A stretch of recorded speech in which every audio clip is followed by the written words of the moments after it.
Welcome back to some more Myst. Tonight, we're going to be exploring the Stoneship Age. We're going to be looking for some more red and blue pages, and we will be solving some puzzles in order to find them. So this age is actually fairly small, so we're going to actually just map out the whole thing. So, to start, we have this big rock here, which basically makes up the center. And I'm just going to make it a circle, even though it's not perfectly circular. And right here we have a tunnel. And on the other side, we have this ship. And I'm just going to be using pretty simple shapes here. And on the ship, we have some stairs that lead down. To the right of the ship, we have some planks that lead out to a small platform out in the water. And let's go investigate that. What we have here are pumps, 3 pumps, but we're actually not going to touch these quite yet. I want to map out the whole age before we start messing with anything, but I will write pumps. On the other side, we have some more planks that lead to a lighthouse.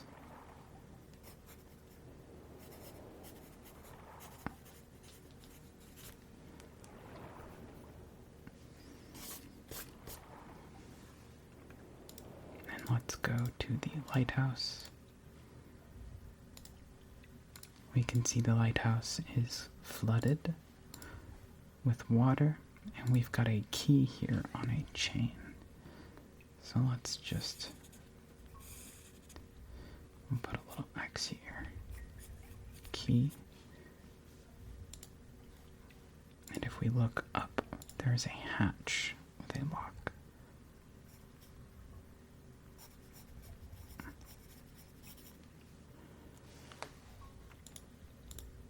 That's all there is in the lighthouse, so let's go back out. Now let's go around the rock. We've got a path here that leads out to another part of the ship.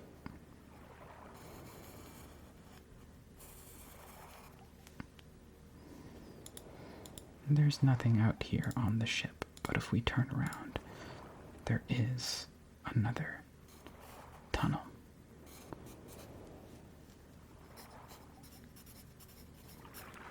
And I didn't actually check the other tunnel, but we can see that this is flooded. And if we go back to the first tunnel, we can see that this tunnel is also flooded. So now we've got some stairs that lead up. Let's follow the stairs. And at the top, we can see, I'm not going to do the whole thing, but we'll just say telescope.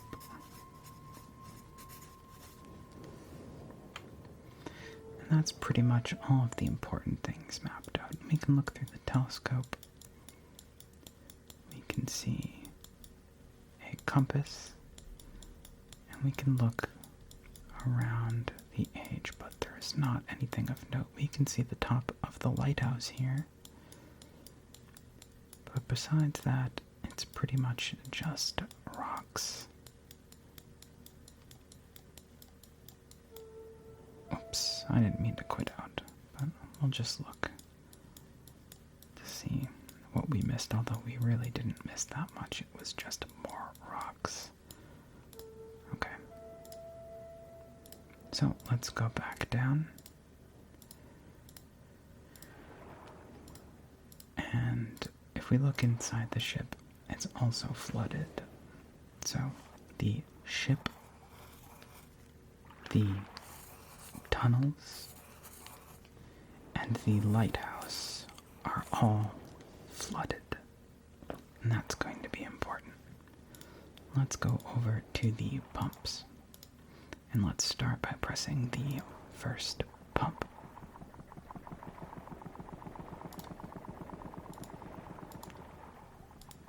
And now if we look, we can actually see that the ship is no longer flooded. So we'll say one ship. But the tunnel is still flooded. And if we go to the lighthouse is also still flooded. So the pumps will only unflood one location at a time. So let's go down in the ship. We can go inside, but it is too dark in here. We can't really see anything. We can see something here, and we can see out into the ocean, but we really can't make out anything. So we're gonna have to find some way to get some light in here before we can do anything. Let's try the second pump.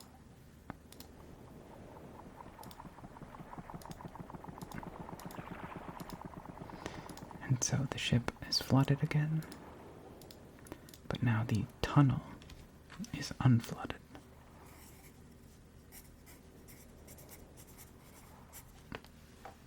So let's explore the tunnel. Now it is also extremely dark in the tunnel as well. But if we go down, we can see a light, and if we click the light, we open up a room. A lavishly decorated room. This is actually a very nice room. This bed looks very comfy. So let's look around this room. We've got some kind of globe here. Looks like either a map or clouds. I think it's clouds. That sound is a little irritating, though. I'll make sure to make that quiet. We've got some drawers over here. Let's take a look in the drawers. We've got some plates and candles and glasses in the top drawer. Then we've got some either rugs or fabrics of some kind, including one here with an interesting symbol. This drawer is empty, and the bottom drawer has a red page in it. In these top drawers, we've got one with some jewelry and one with some gold coins. But an interesting detail you might not have noticed so far is that the red and blue pages are actually in the areas of the age that were occupied by the brother associated with the page. So this was actually Sirius's living quarters that we're exploring right now. So all of this stuff belonged to him. And if you remember, his quarters on Channelwood were also quite lavishly decorated.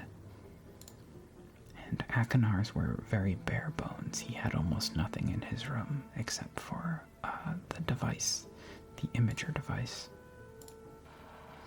We've got another one of these globes. This one appears to show some water. And I think that's pretty much all there is to look at in Sirius's room. So let's leave with the page. We kind of have to blindly feel our way out. And let's go check the other tunnel. Right here. Again, it's too dark to really see anything, but if we go down far enough, we see a light, and we click the light, and it opens up Akinar's room. So, again, his room is a little less fancy, a little more disturbing. Here's the blue page. I guess we'll pick that up. We can only hold one at a time, so it doesn't really matter which. We're gonna have to come back for the other one anyways. And his bed looks awfully dirty and has no covers in it. While Cirrus's bed looked very comfy, Akinar's bed does not look like a kind of place where I want to sleep at all. We can look around his room. We've got some, assuming these are some kind of poisons, considering they have skulls on them, or maybe they're alcohol. And this rib cage lamp here. And we've also got some drawers. On top of the drawer, we've got a strange device. Appears to show a flower, but if we move it to the right here, the flower changes into a skull. Kind of cool. Not sure what purpose this device serves, but it's pretty neat. And here we've got some maps. Not sure if these are maps of the Stoneship Age, like the places outside of this area, because the journal did make it seem like this is only one small part of a larger world with other inhabitants out in the distance. So maybe these are maps of the Stoneship Age, or maybe they're maps of some other age. I'm not quite sure. I skipped a drawer. It's just more maps. Right here, we've got the other half of that note that we saw in Channelwood. So I'm not going to write this down. Instead, we're just going to go and take a look at the Channelwood note, and we'll use this new information to read the whole thing. So, marker switch vault access, Island of Myst. The vault is located in very plain view on the island of Myst, and access can be achieved very easily if the simple instructions are followed. First, locate each of the marker switches on the island. Turn every one of these switches to the on position. Then, go to the dock and, as a final step, turn the marker switch there to the off position. Okay, so there is a secret vault on the island of Myst, which we can access by turning on all of the marker switches, going back to the dock, and then turning off the marker switch there. So the next time we're in Myst, we'll take a look at that. Actually, probably not the next time. We'll do it after we've gotten both of the pages from Stoneship, then we'll go take a look at the vault. But we've also got some masks here.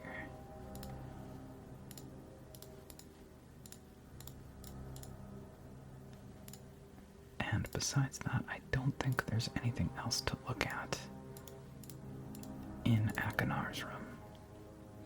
So, let's leave.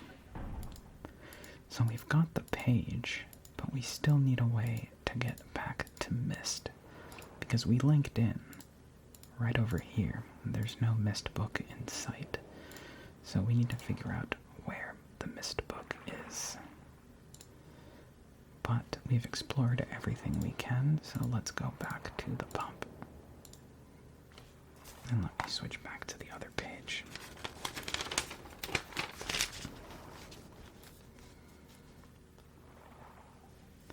So let's hit the final pump. And there was only one flooded location left, the lighthouse. So let's go take a look at the lighthouse. If we go in the lighthouse, we can see it has indeed been drained of water. And at the bottom here, we can see a wooden chest with a lock on it. Now there is a key at the top of the stairs, but it's chained to the floor.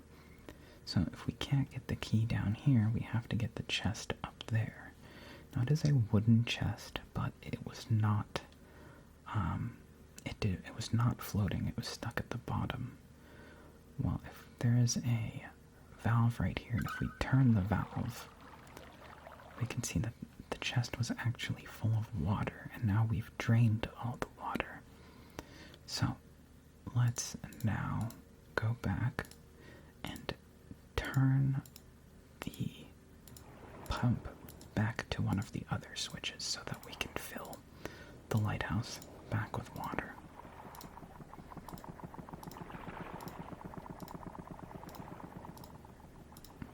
And now we've brought the water back, but the chest still didn't float to the top. And I'm curious if you can figure out why, because to me this is one of the more clever and simple puzzles, but it makes perfect sense when you think about it. And it's one that stumped me on my first playthrough. I had trouble figuring it out. So, why did the chest not float back to the top after we drained it of water? There didn't seem to be anything down there preventing the chest from floating back up, and it is a purely wooden chest, so it should float, but it is not. And if you want, you can pause and try to figure it out, because you have all the information you need. There is not some extra clue we're missing. The reason why the chest did not float to the top is because we left the valve open. So when we turned the water back on, the water was flowing back into the chest through the open valve. We have to close the valve first.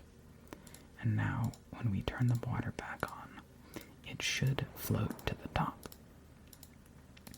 Like I said, that's a very simple puzzle, but it's something that's very easy to overlook. And when I played this game as a teenager, I totally didn't even think about that.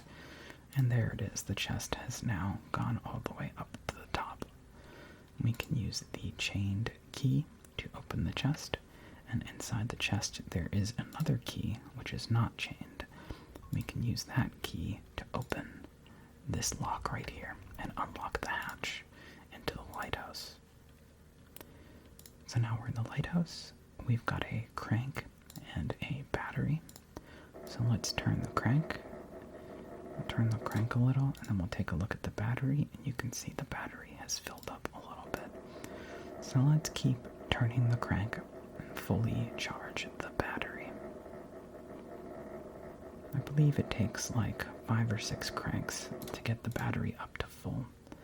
It's not quite up to full yet.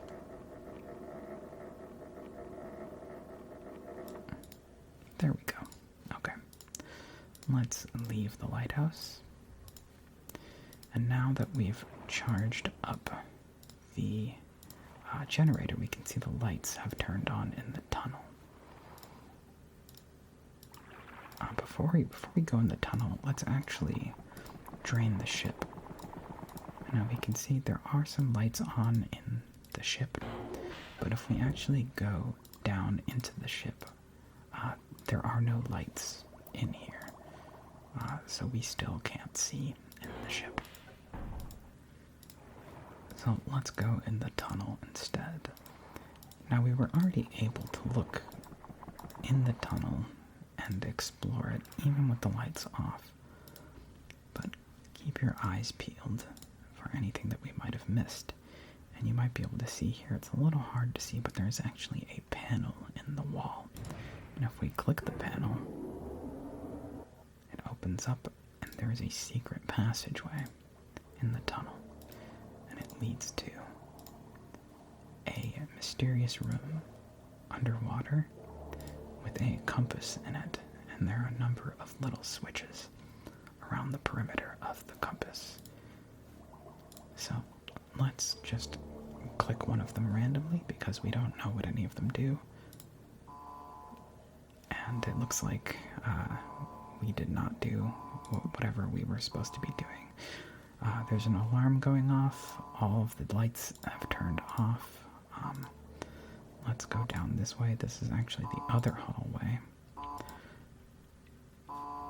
That is Akinar's room, so let's turn around.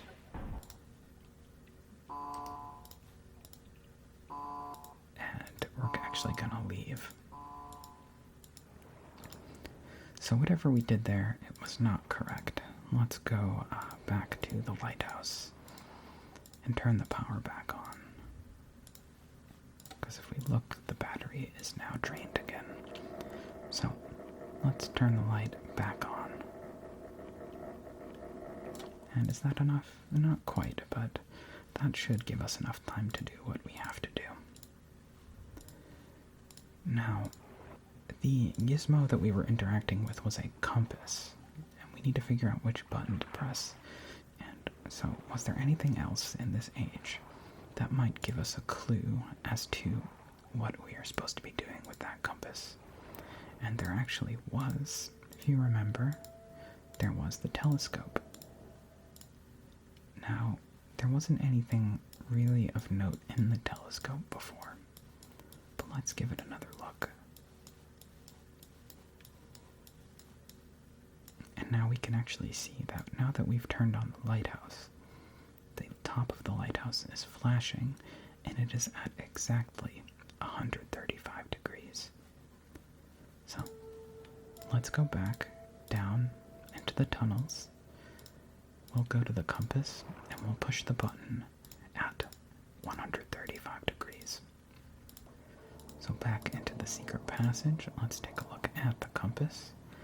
So this is north right here, and so this would be 90, 180, 270, and then these red ones would be 45 degrees, so this would be 45, 90, 135. This button right here would be 135. So let's click it. And it looks like we've turned on some kind of light outside of the tunnel in the water. So let's leave the tunnel.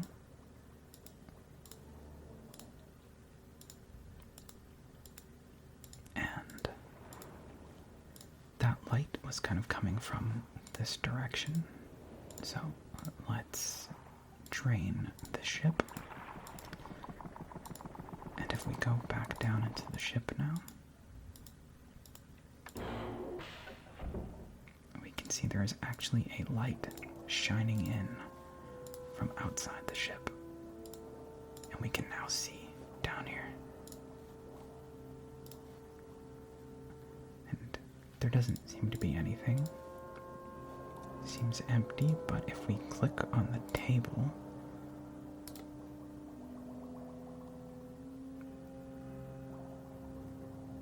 a Myst book appears on the table.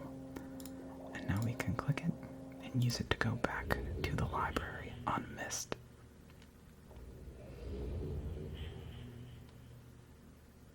So we've got another blue page. Let's see what Akinar has to say.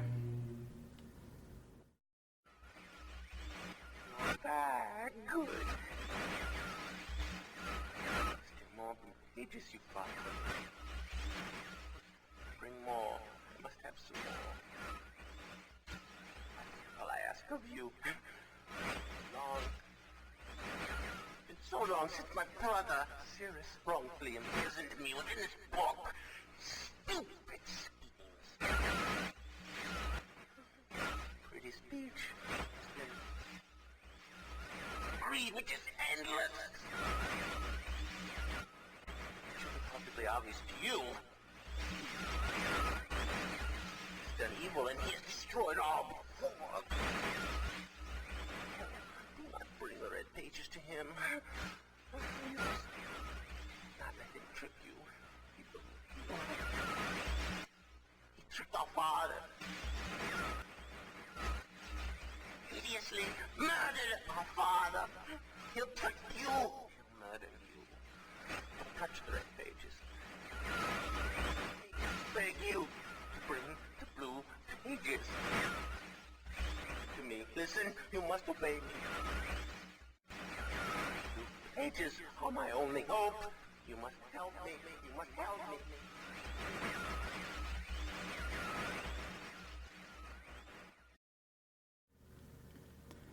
So, those are some pretty serious accusations. He said that Sirius is the one who trapped him in the book, and that Sirius actually killed Atris. So, that's potentially concerning. Let's go back to the Stoneship Age and see what Sirius has to say. We will get his side of the story.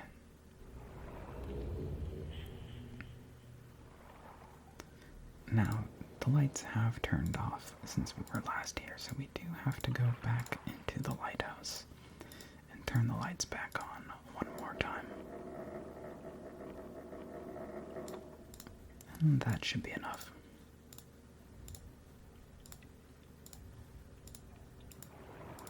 So, Sirius's room was down this way. Oops, we have to drain the tunnels with the pump.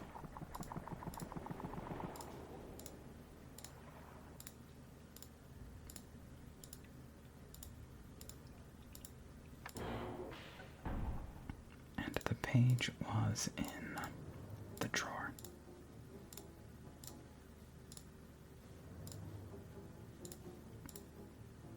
And we'll go back into the secret tunnel to turn the lights on outside the ship. It was this button. So let's go back.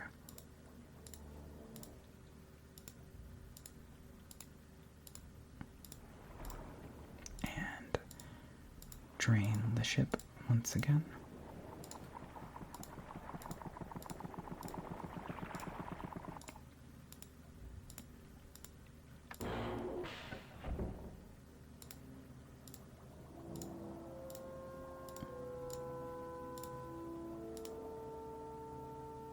And once again, back to Myst.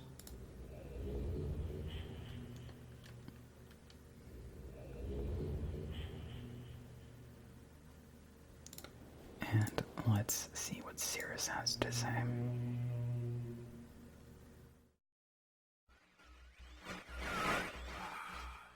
Have returned. Additional page. Leave from my prison on this forgotten island of Myst. I see that you are.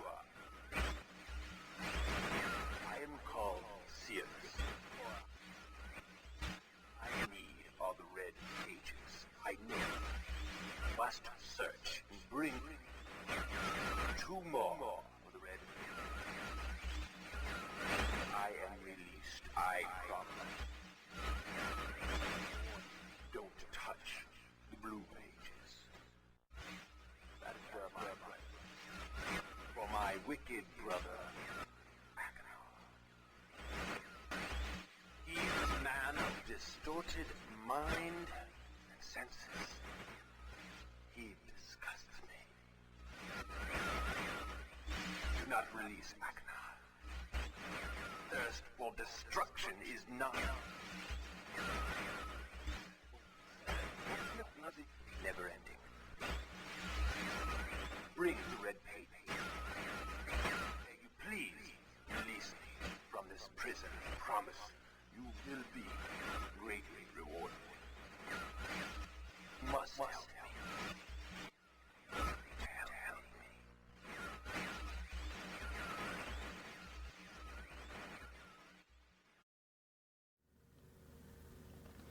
Alright, so the same sort of stuff. Akinar telling us not to trust Sirius.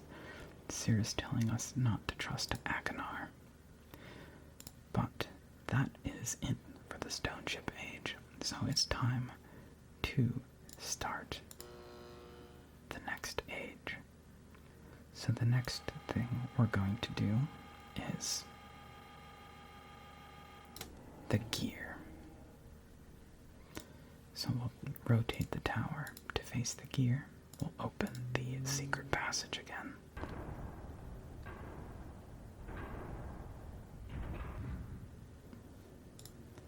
Go down the secret passage into the elevator.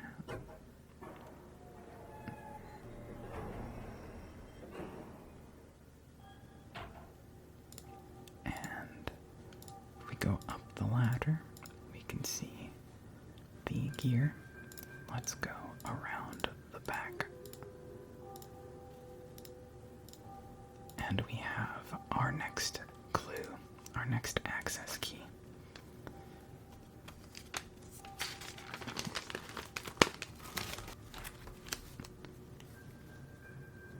240 and 221.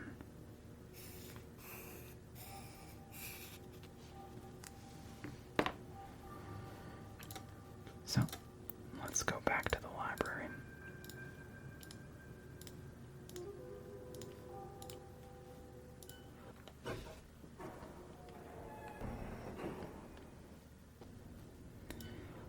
And before we go use the access key, let's read our next book.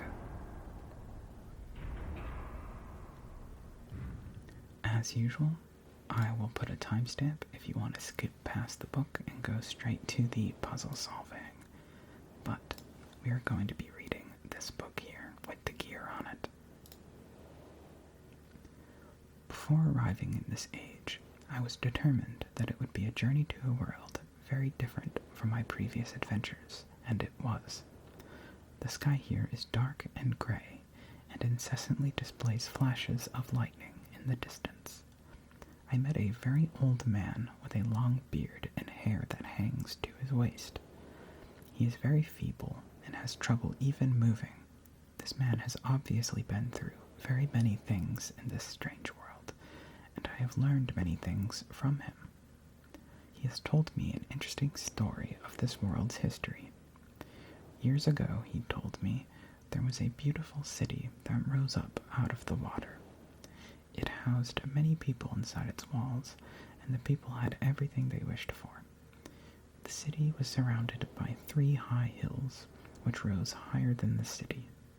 On the east hill of the city rested a large lookout post. The people of the city had constructed the post, expecting visitors to arrive from the east. The people had no means of traveling on the water, which forced them to merely wait for friend or foe. As time passed, friendly visitors brought rumors of an enemy that existed beyond the horizon. The people grew fearful, yet nothing happened. One day, the unusually sunny sky became as dark as night, and black ships appeared on the horizon. The lookout post's attempts at peace were turned away, and the sentries there were easily overwhelmed. The ships continued to wreak havoc on the city, apparently destroying everyone and everything. After the foundations of the city were destroyed, the city sunk deep into the ocean, and only the lookout post remained. The black ships sailed away. The man continued to say that 8 people had hidden and managed to survive through the attack. In the 9 years since the attack, 2 of the survivors had died. He also said that it was rumored that 10 years from the attack, the enemy would return to finish the destruction they had started so long ago. I have decided, since hearing the man's story, it would be admirable to save this civilization and stop this enemy's plans of destruction. I am excited about the adventure that awaits me, and an idea has sparked in my mind to provide the needed defense for these people. I met the remaining survivors today, and have begun work on a plan for protection. After a short absence, I have returned to this age with my 2 sons. They have, as of yet, traveled rarely with me, and they are understandably excited to be here. They have grown considerably since Everdunes, and it is already obvious to me that they will be of great help this time, instead of the nuisance they have been in the past. All 3 of us, along with 4 of the healthier survivors, began construction today. We are building upon the old city's ruins, which will provide a perfect foundation for our fortress. My sons have been spending much of their spare time on the South Island, where most of my materials are stored. I am very pleased with their intelligence, and their creativity is refreshing to see, as they work on some small projects of their own. It has been over 4 months now, and construction is going well.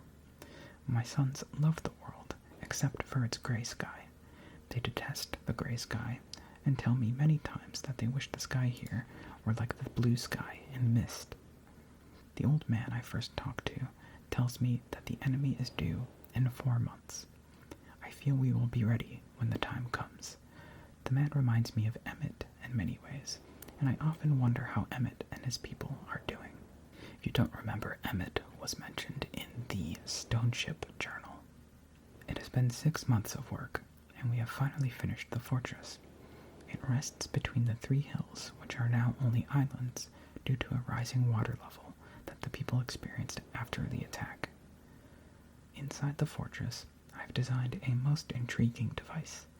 It makes use of a technology called holography. I begin experimenting with it on my visits to Aspermere. It will be working in a couple of days after I compensate for some small miscalculations. This holographic device will enable the survivors to learn to use the fortress. The enemy is due to come soon, and I trust the fortress will provide. This is a diagram of the fortress. Sufficient protection for all of us. The black ships have come. Their attack was substantial. Their weapons have been stopped, and it appears they have turned away in defeat. I could not help but smile as I watched the boats leave.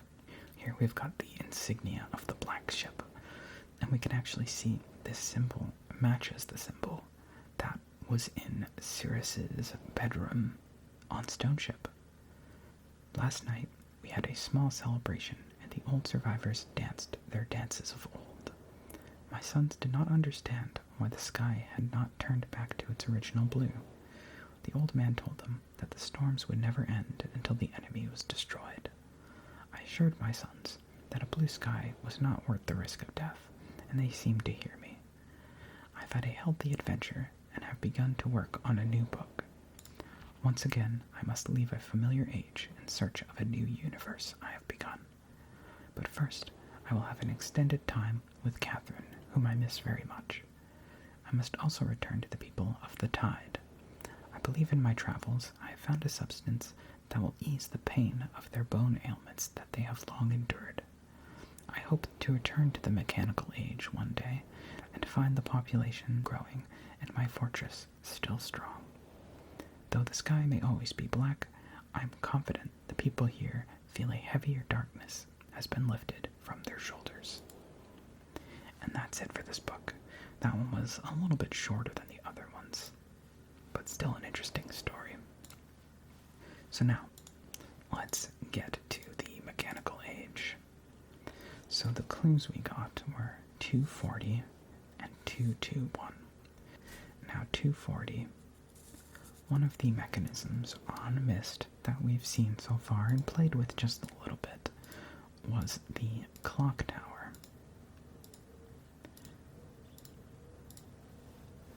In front of the clock tower, we've got these wheels that control the time on the clock. So let's set the time to 240. One more. There we go. 240. Now let's press the button. And a bridge made of gears has risen out of the water. And now we can turn on the last marker switch. So now we can actually open the vault. We'll do that once we're back near the dock. For now, let's go in the clock tower. And in here we've got a strange mechanism with some numbers. So let's pull this lever. It makes the bottom 2 gears shift and the number goes from 3 to 1. Let's press the right lever and the top 2 gears shift. And then we've got a lever on the right that resets it. And if we mess with this a little bit, we can see that after we push the levers enough, the weight reaches the bottom and then we can no longer pull it, and that's when we have to reset. So as you can guess, what we have to do here is get the numbers to show 2, 2, 1. And there is actually a trick that makes this a lot easier, but it is not immediately obvious the first time you play this, which is that if you hold down the lever, you can see that the middle gear will actually move on its own. So we can use the left and right levers to set the lower and upper gear, and then hold down the lever to set the middle gear. So let's set the bottom gear to 1, Now the next time we pull this lever, the top gear will be set to 2, and then we'll hold the lever down until this comes back around to 2. There we go. And now the gear has rotated. So let's go back over to the dock, and we'll check out the vault first before we look at the gear.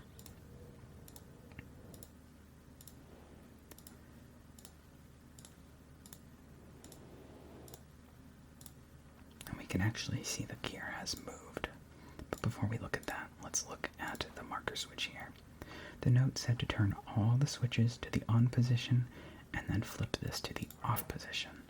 And when we do that, we can actually see there's a small vault with a white page in it. However, we haven't found any books that need a white page yet. So we're just going to leave this in the vault for now. We'll just remember it's there. And if we come across a book that needs a white page, we'll come back for it.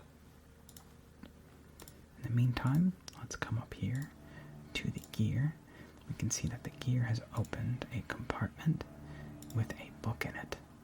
And here we have the book leading to the mechanical age. So let's take a look at the flyby. These are the islands. If you remember, they said that there were 3 hills surrounding the city. And after the water level raised, all that was left of the hills were 3 islands.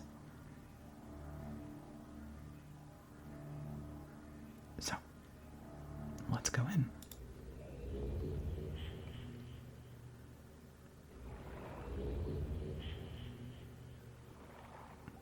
And here we are, the mechanical age. So, we're going to be exploring this age and looking for the red and blue pages in the next part of Myst. So, thank you so much for watching. I hope you enjoyed this. Thank you for joining me on this adventure. It's been really fun sharing this with you guys and reading all your comments. So glad you're all enjoying it. I'm sorry that these parts don't come out super quickly. If you mainly just follow my channel for the Myst videos, the main thing I do on my channel is actually card games and tabletop games. So this is sort of an extra bonus thing I do. The schedule I'm on has basically been doing a Myst video every 3 videos. So I do a card game video, which will be my next video, and then I do a tabletop video, which has usually been the tabletop RPG 4 Against Darkness. But I also did the game Mini Rogue as my last tabletop video a couple days ago. And then after that, we will do another episode of Myst. So thank you for joining me tonight. I hope it was relaxing. I hope you sleep well, and I will see you next time.